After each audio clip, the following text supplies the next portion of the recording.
Челябинская баскетбольная команда «Динамо» вернулась домой после решающих игр в высшей лиге. В борьбе за первое место в группе А 16 и 17 марта динамовцы провели 2 матча с Энгельским строителем. В первом матче настрой хозяев площадки оказался серьезнее, и динамовцы уступили, завершив матч со счетом 61-90.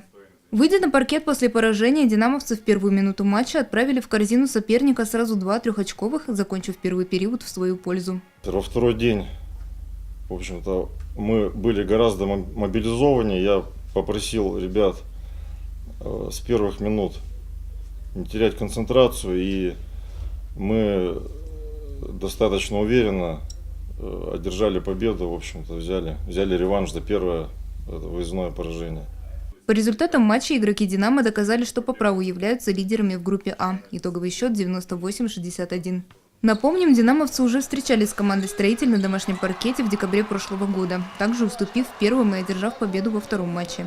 Однако после игр баскетбольной команды «Рускон Мордовия» с чебоксарскими «Ястребами» саранцы одержали победу, отправив челябинскую команду на вторую строчку турнирной таблицы. В первом раунде плей-офф наши игроки встретятся с командой из Воронежа «Согдиана Скиф», которая занимает 3-ю позицию в группе «Б». Игра пройдет на выезде 4 апреля. Ответный матч четвертьфинала первенства России в высшей лиге состоится в Челябинске 7 апреля. В случае равенства побед по итогам 2 встреч 8 апреля состоится 3-я игра команд на домашнем паркете челябинцев.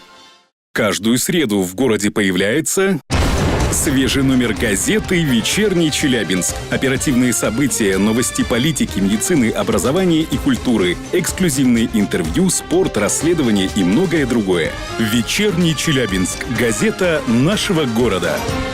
16+.